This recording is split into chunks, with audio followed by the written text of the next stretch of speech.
Hello students, today in this video we are going to see the unit number 9 lesson Desert Animals from your English book Honeysuckle, class 6th. Students, this lesson is really very interesting. I thought that there are very different facts given in this lesson, and because of that we would be reading and understanding this lesson with the help of a PPT, so that I can show you many pictures of the things which we really don't know. Otherwise in the textbook there is a limitation to show the pictures. So today let us begin, and in this lesson we are going to understand, we are going to familiarize ourselves with few unknown facts of known desert creatures. Whatever animals and their names are coming in this lesson, might be you are already knowing those animals, but the facts which are given there, the behavior of those animals and few patterns of those animals which we really don't know. So for that we will be reading and understanding this lesson through this PPT. So the learning objective, I am telling again, is of this lesson is to familiarize with few unknown facts of known desert creatures. Now, this lesson presents the lifestyle of animals in the desert and how they survive under very harsh conditions. Harsh conditions means extreme conditions, the conditions which are beyond our imagination. The temperatures in the deserts, as you know, are very high in the daytime and are very low at the night time. So these animals, they show some adaptations to cope up with such extreme conditions in the desert. So see, in the picture we can see the human beings, those are going on the camels in the desert. Now, in this lesson, whatever sentences are there, I have covered almost all the sentences from your textbook. You can keep the textbooks in front of you and also pay your attention to the presentation over here. Now, deserts are the driest places on earth and sometimes go for months or even years without rain. So see the area in the desert which is shown in the picture. We can see that there are cracks and the land is so much dry that there is not any presence of water anywhere. So such are the conditions in the deserts, as deserts are the driest places on the earth. So we have to understand that even though it is like this, there is life on the deserts, there are plants as well as animals living in the deserts. But it is the fact that these are the driest places on the earth and sometimes they go for months or even years without rain. Now, as I told you, but even the desert animals cannot survive without water. Though deserts are the driest places on the earth, there are animals over there, and these desert animals, they cannot survive without water or for long periods in the scorching sun. Now the scorching sun means very high heat is there in the desert area. You can see here the sun is trying to kill the creatures over there, means the sun is very hot. The temperature is very extremely hot in the desert areas. Scorching sun means very high heat sun. So they have to find other different ways of coping with the harsh conditions.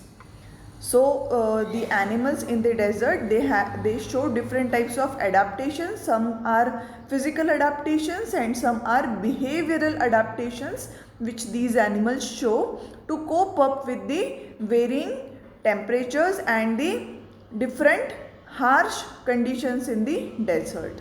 Now I have given one URL here. You can watch this video to understand about the desert animals more. You can just type these alphabets in the Google browser and you will be taken to the video. Now gerbils, they spend the hottest part of the day in cool underground burrows. In this picture you can see, in the picture number 2, you can see there is a gerbil, and this gerbil is hiding itself in the burrow. Yes, and what is a gerbil? Gerbil is a small creature just like the rats, but it is found in the deserts. So this animal, what it does to cope up with the hottest part of the day, it hides itself under the underground burrows. Strange insects called darkling beetles are experts at catching drops of moisture on their legs, then lifting them into the air until the drop trickles down into their mouths.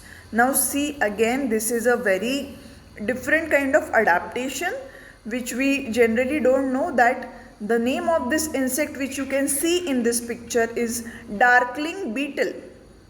So it looks like ant also or cockroach, but its name is darkling beetle, and it is living in desert area, but it is so much expert to survive that what it does to keep itself hydrated, this small creature, this small insect called darkling beetle, it catches the drops in the atmosphere. Whatever moisture is there in the atmosphere, it catches those droplets onto its legs, and then after lifting the droplets on the leg, it rolls those droplets towards its mouth.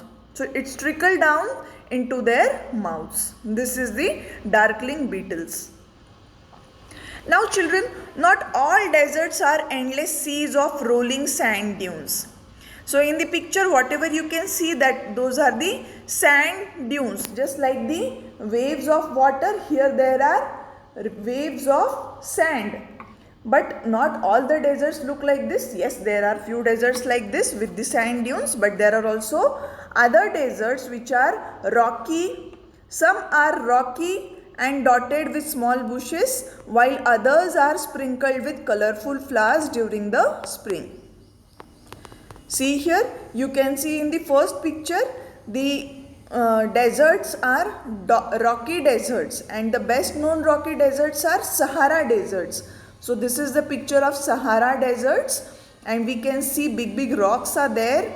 In the second picture you can see there are many pebbles on the land. So such deserts are called as pebbly deserts, where there are ample of pebbles. So some deserts, those are sand dunes, means very small sand particles are there which keep flowing from one part to the other because of the high wind, and it seems as if the land is rolling.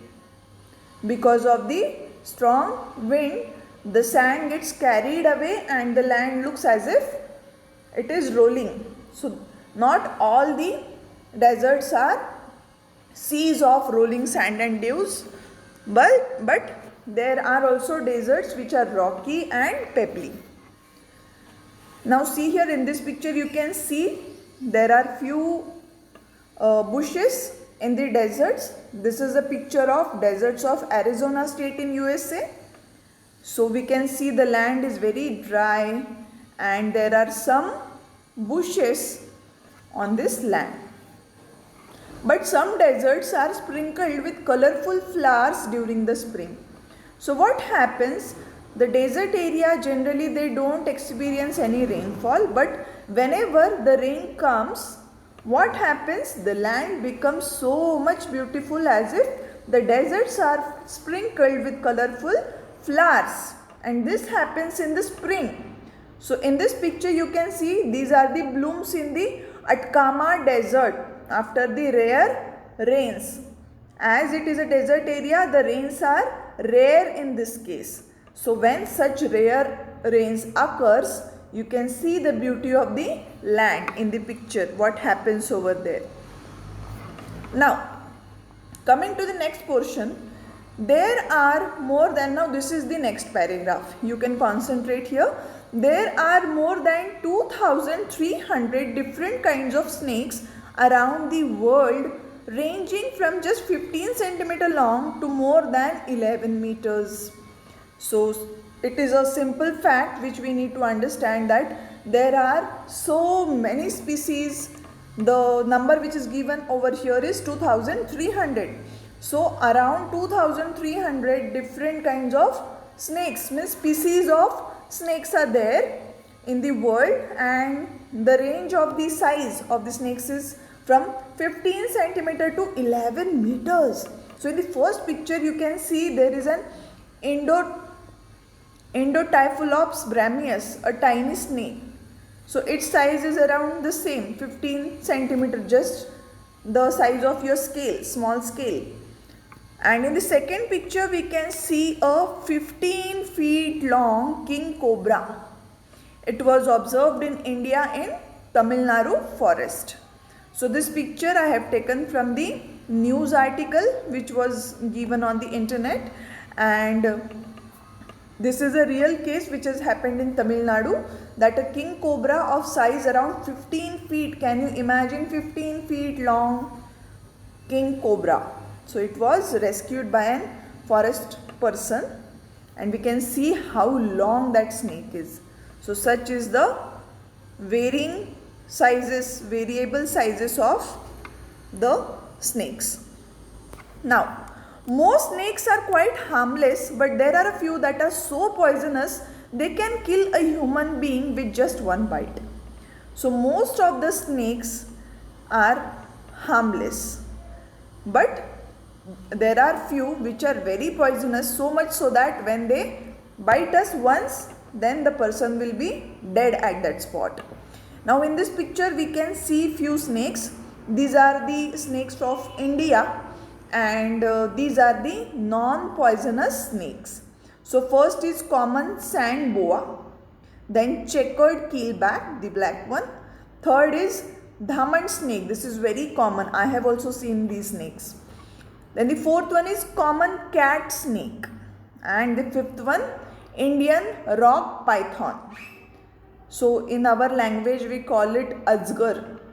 So Indian rock python, these are the snakes which are non-poisonous. So children, here non-poisonous means it is not like that nothing will happen. Yes, there will be some problem if these snakes will bite, but it is rarely fatal. Means the person will not die, but there will be some problem if this kind of snakes, the names which are written over here, they bite. But such snakes are called as non-poisonous snakes. Now see here, poisonous snakes from India: the king cobra, then saw-scaled viper and Malabar pit viper. These are the snakes which are really poisonous, deadly poisonous. If this kind of snake will bite a person, then that person will die. Second thing, which is a very interesting fact, most snakes lay eggs. Snakes are egg-laying animals. Means they are oviparous animals. But there are many which give birth to their young ones. In the first picture, can you see a small snake is poking its face outside the eggshell? See the size of the egg. Those are not like the hen eggs. Size is also different. Shape is also different. So that is a rat snake at Kharghar, Mumbai. Okay. And in the second picture, there is another interesting thing, that in 2015, a snake species called Russell viper, it was observed at Bangalore that it gave birth to 75 snakelets. Means what? That instead of laying eggs, these snakelets were born, means directly the young ones were born, and the type of the snake was Russell viper. So what was the species? It was Russell viper snake, which directly gave birth to 75 number of snakelets. Now in the dry rocky deserts of America lives a rather evil looking snake with a very bad reputation. Now in this picture you can see the name of the snake is rattlesnake. What is a rattle? Rattle म्हणजे खुळखुळं. लहान मुलांना रॅटलचा set असतो. Means what, there are different types of rattles which make different sounds and the little children, they really enjoy it. Why this snake is called as rattlesnake? Because this is having the capacity to make the sound just like a rattle. That's why it is called as a rattlesnake, and its reputation is very bad. Means people so much fear this snake because it is dangerous. The other facts are, its frightening rattle can be heard as far as 30 meters away, and it can strike with lightning speed. Now what is a strike of a snake? Psst. This is the strike of a snake. So its rattle is really dangerous. Frightening means you will get scared when you get to hear the sound of its rattle, and it can be heard from as far as 30 meters, which is really a big distance to hear some sound, and its speed is very high of striking. Striking means to give a bite. So see here, its speed can be as high as 2.5 meters per second. It's really very high speed. The rattlesnake or rattler prefers to avoid people if it possibly can. The rattlesnakes, they generally keep away from people. They don't like being disturbed. And whenever they suspect that somebody will be disturbing me, they start rattling. Now how do they do it? See here, both venomous and non-venomous snakes are extremely wary of humans and are not prone to strike. A bite is their last ditch effort to avoid harm. Simply leaving a snake to do its job in the landscape is the best way to avoid a bad encounter.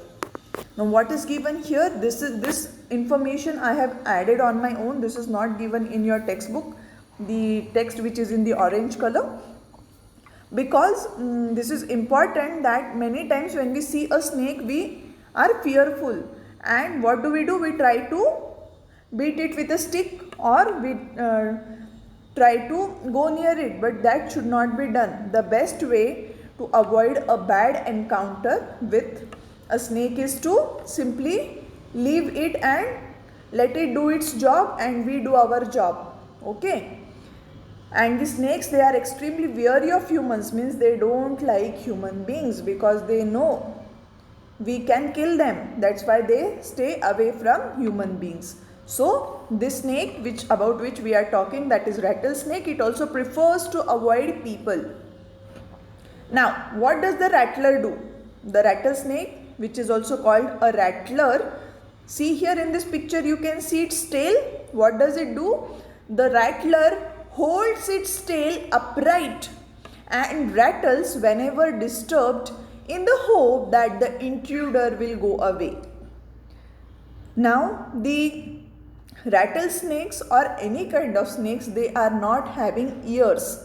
Snakes have sense organs, but they lack ears. So whatever understanding of their surrounding is, that is through vibrations.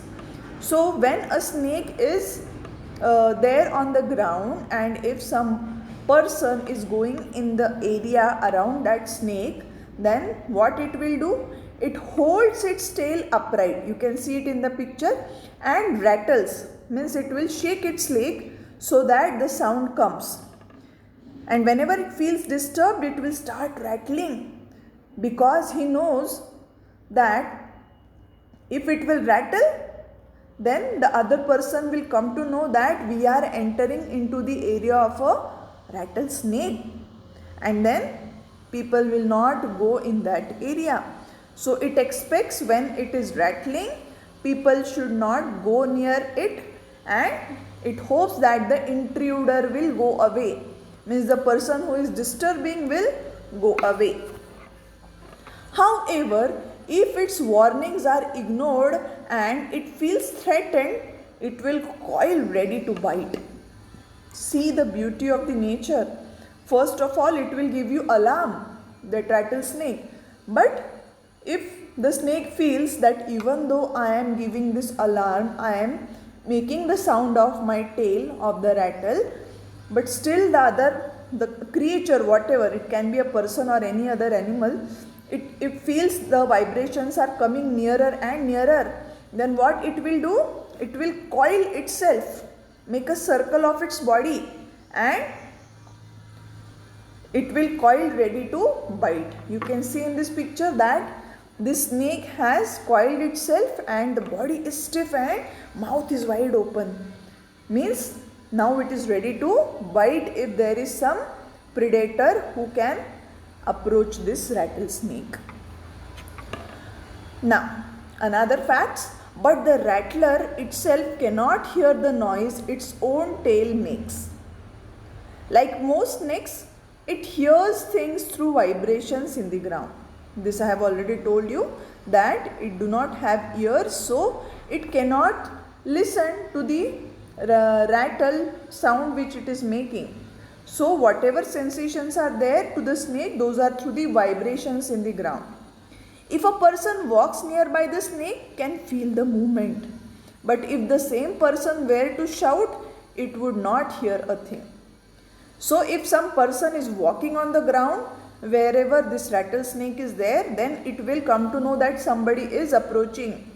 But if that person will stand away and shout loudly, then this snake will not be able to come to know that somebody is near. So whatever senses are there, those are through the vibrations in the ground and not through the sound. Rattlesnakes are very common and widespread animals living right across the American continent from Canada to Argentina. So where are these snakes found? These snakes are found in the American continent. Those are found from Canada to Argentina. Whatever countries are covered from Canada to Argentina in the American continent, we can observe these rattlesnakes are observed there. Those are found in those countries. Now, they feed on variety of prey including mice, voles, rats, chipmunks and many more. So in this picture you can see the difference between the mouse and the rat.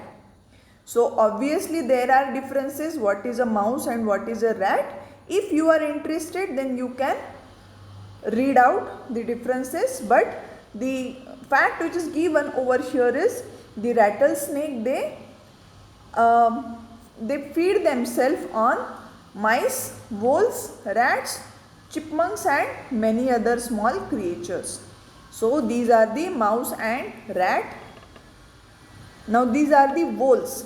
Again these are also looking like a rat. These creatures, they look like a rat, but these are found in the outdoor area, in the farms, and they feed on these voles. They feed on grass as well as seeds, roots, stems and leaves of plants. So this is a vole. And chipmunk is this creature to which we call squirrel or kharutai. So this is the chipmunk. The rattlesnake feeds on such kind of creatures. Rattlesnakes kill their prey with venom like all snakes. This swallow the unfortunate animals whole.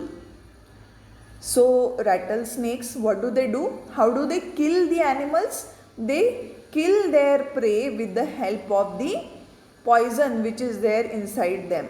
Okay, so for small creatures that venom is deadly, and how do they eat it? They are not having teeth.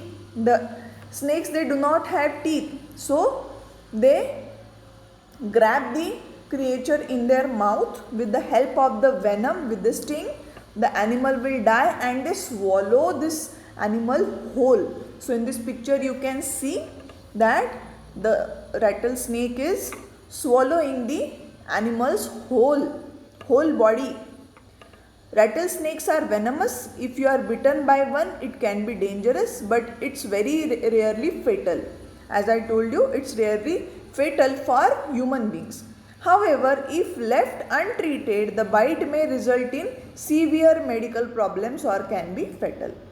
So, if anybody experiences the bite of rattlesnake, then it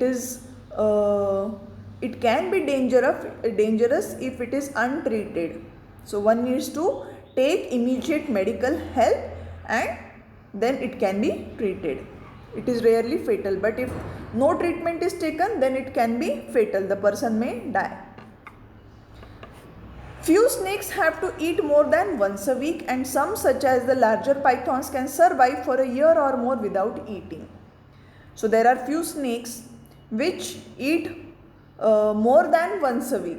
If they are very active, then they have to eat more than once a week.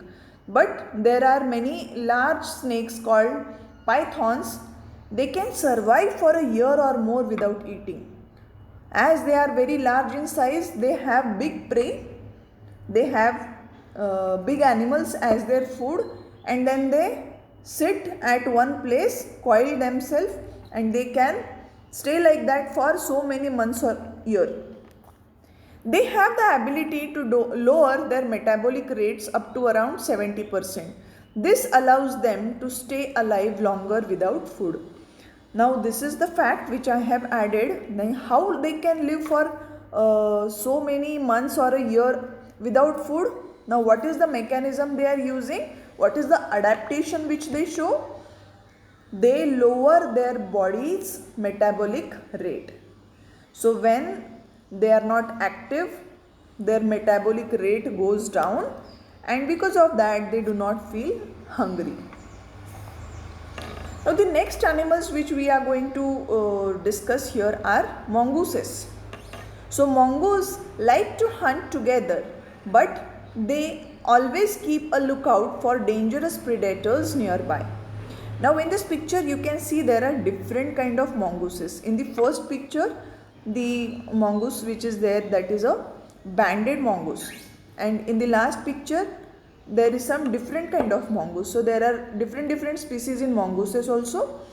So what do? They always hunt together. They move together in a troop. But I have always seen a mongoose alone. But might be the fact which is given here is that they like to hunt together. So their liking is to be in a group when they want to hunt. And they are so active, they are always looking if there is any predator nearby. So what is a predator? Predator is a animal who is having the natural ability to kill and feed on other animal. So there are other animals which might be killing this mongoose and eating. So they know we have to be alert, and they are very active and they are always having a lookout for dangerous predators nearby. Poking their noses into holes, overturning rocks with their paws, and scratching the ground with their sharp claws, banded mongooses are very amusing animals to watch. So as I told you, these mongooses, these are very active, and the banded mongooses means the mongooses which are having stripes, those are called as banded mongooses. So what do? They poke their noses into the land, then they overturn the rocks on the land, then they scratch the ground with their sharp claws. They keep themselves very active, and to watch such amusing animals, it's really fun. So if you want to see the behaviors of these mongooses, I have given one URL here. You can type this URL in Google and you will be taken to that video. So watch this video to see their amusing behavior.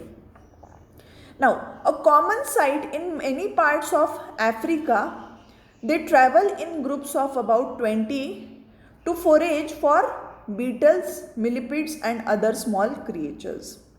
Now in Africa, the mongooses which are there, what do? They travel. They go together in the groups of around 20 to forage, means to have food, to search for food. And what are the creatures which they feed on? This can be beetles. Can you see a beetle in this picture? The blue colored beetle. Millipede. Can you see the caterpillar like creature, that is a millipede, and many small creatures. So in Africa there is a very common sight that these mongooses, they roam around in a troop of around 20 to have such kind of creatures as their food. They like to hunt together, keeping in touch whenever they go out of sight behind rocks or bushes by twittering and calling. Now, as we know that they are always, they like to hunt together. So, and what do? They are always looking out for predators. If there is any predators, they are very alert and active creatures, mongooses. So, to keep in touch with each other, if some mongoose will go behind the rock or somebody is not looking, is not there in the group, then what do? They call each other by twittering and calling. So the mongooses, they make different sounds depending on the species of that mongoose. There are also various videos available on YouTube. You can watch sounds of mongooses, and the banded mongooses, their call is different. The Indian mongooses, their twittering is different. Okay, so always on the lookout for danger, hawks, eagles and large snakes, they one another with the special alarm call if they spot anything suspicious. So now these are the hawk and eagle. In the first picture you can see the bird, that is hawk, means Bahiri Sasana, and you can see in the second picture eagle, means Garud in Marathi. So if such kind of birds or big snakes, large snakes, if the mongooses will see, immediately what will they do? They will give a special kind of alarm to alert their friends. Mongooses are famous for being able to kill snakes without getting hurt themselves. So this is a very famous and known fact that mongooses, they fight with the snakes and without getting hurt for themselves. Mongooses' reactions are so fast that they can dodge each time the snake strikes. Now as we know that the mongooses are very active, their reactions are so fast that they dodge each time the snake strikes. So when the snake strikes, they can easily move here and there to avoid the snake strike. And what do? They continually make a nuisance of themselves until after a while, when the snake gets tired, they quickly dive in for the kill. So because of their dodging and their alertness, it happens they are in search of a situation when the snake will be tired, and then they quickly dive to kill that snake. Now one very interesting fact in the paragraph number 7, all the female mongooses have their kitten at about the same time. They are raised by the whole group in a den made inside an old termite mound or hollow log. There are few pictures of this hollow log and the den of mongooses in the next slide. The phenomenon is such a different that the females of the mongooses, they give birth to their young ones together at the same time of the day. Like if there is a group of say 10 to 20 mongooses, all the females will give birth to their young ones at the same night. And the fact is that there is a cost to giving birth early and there is a cost to giving birth late. So if a mongoose female will give birth to its baby before or late than the other in her group, then there is a cost that the other females may kill the baby. This is to avoid the competition among the young ones which are born. This is a very rare phenomenon, but it is observed in many creatures. The scientists have yet to determine how the mongooses achieve this extreme coordination. Now, this is really a question that how do they achieve such a situation when all the females, they will give birth to their young ones at the same time.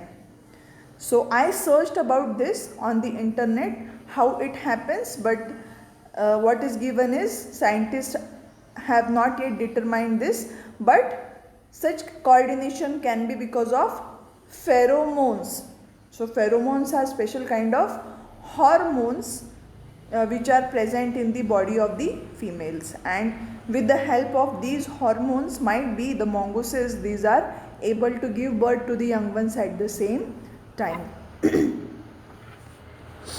Now see, when most of the adult mongooses are looking out for food, one or two males, the spelling mistake here, one or two male mongooses stay behind to stand guard until the others return for the night. So the female mongooses, they go out looking for food, and you can see the den in the pictures. Male mongooses are guarding the den. So they guard this den until night, when their mothers will be returning back. Now the next animals which we are going to discuss, that is camels.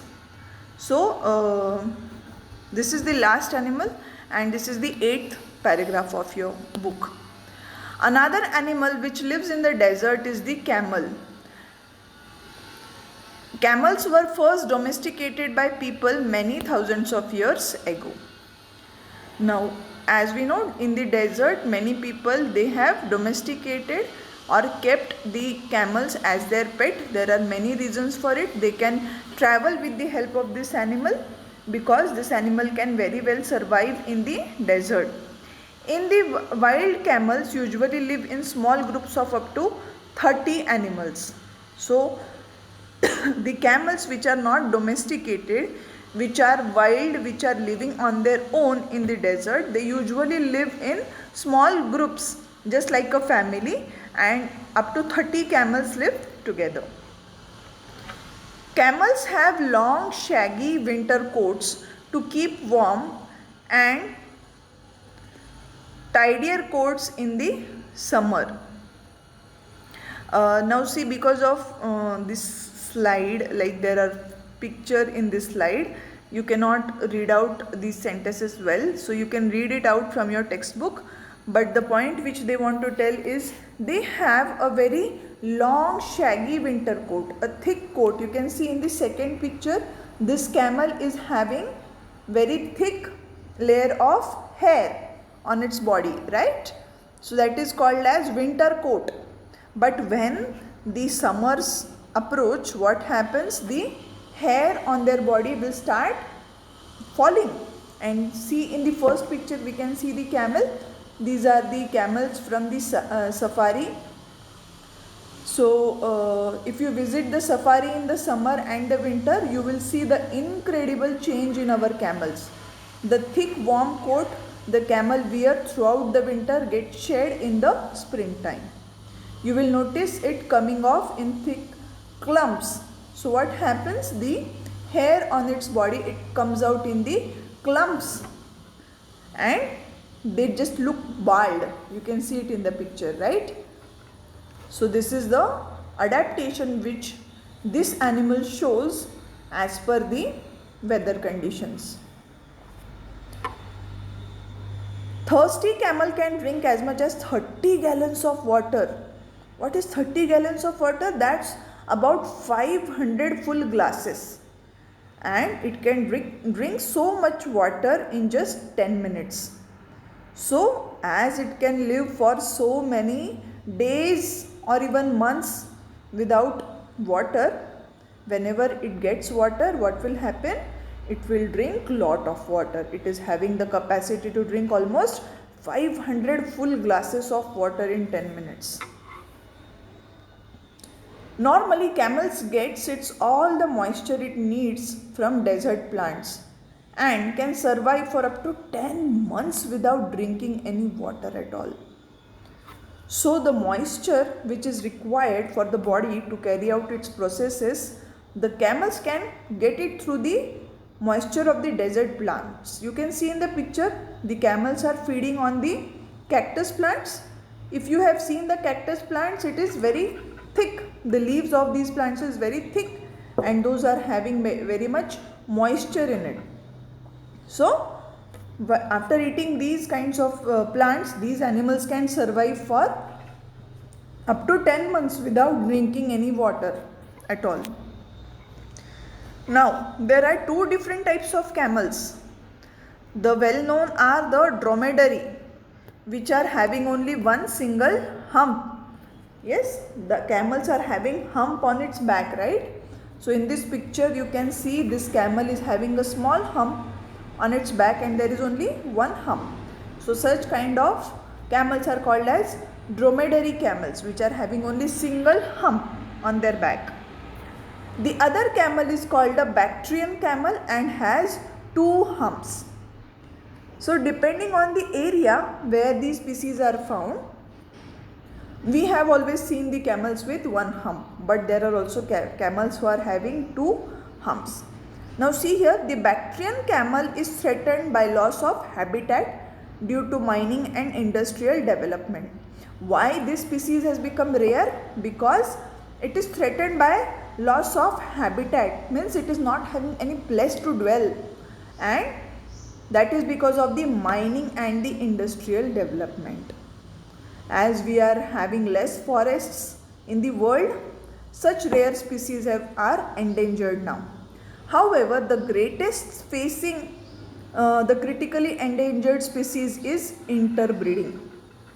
So, as their number is less, these animals, they do not get to breed with the same animal, and because of the interbreeding, the species which is born, it is generally the camels with only the single hump, that is the dromedary camels. The humps help the animal to survive in the deserts by acting as storage containers. Now there is a myth that camels, they store their water in their hump. You can see in the picture, they do not store water in their hump, but they store fat in their hump. Okay. If they have nothing to eat for several days, their hump shrink as the fat is used up. So in this picture you can see there is a Bactrian camel with a very nice coat of winter, and you can see the hump, the first hump of this camel is falling to one side.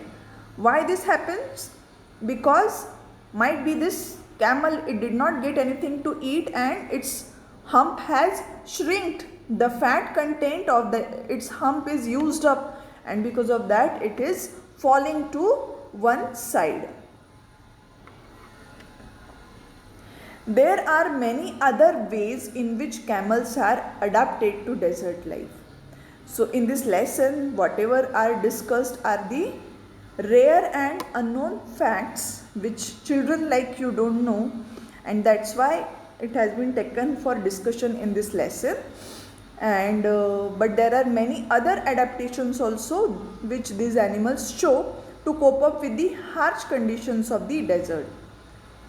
So their mouths are so tough that even the sharp thorn cannot pierce through. We have seen in the picture that camel was feeding on the cactus plant. The cactus plant is having very thick